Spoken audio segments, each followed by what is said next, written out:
দফা কর্মসূচিকে আমরা বাংলাদেশের প্রেক্ষাপটে সামাজিক গণতন্ত্র হিসাবে অভিহিত করছি।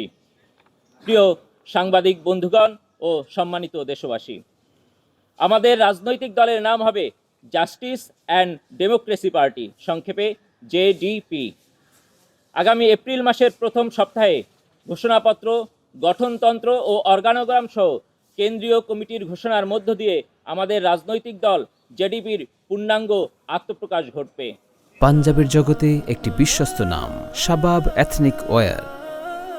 তার আগ পর্যন্ত ইউনাইটেড পিপলস বাংলাদেশ আপ বাংলাদেশের সদ্য সাবেক প্রধান সংগঠক আমি নাঈম আহমদ জেডিপির মুখপাত্র হিসেবে দায়িত্ব পালন করব ইনশাআল্লাহ।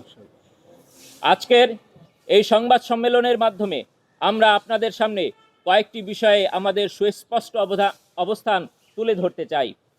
আমরা দ্ব্যর্থহীন কণ্ঠে বলতে চাই, জুলাই সনদের পূর্ণাঙ্গ বাস্তবায়ন করতে হবে।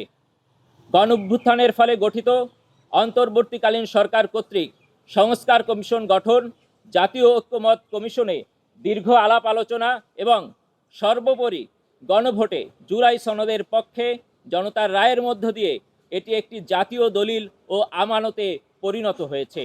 কিন্তু জনগণের আকাঙ্ক্ষার ব্যাপারে সরকারের এক ধরনের উন্নাসিক অবস্থান পরিলক্ষিত হচ্ছে।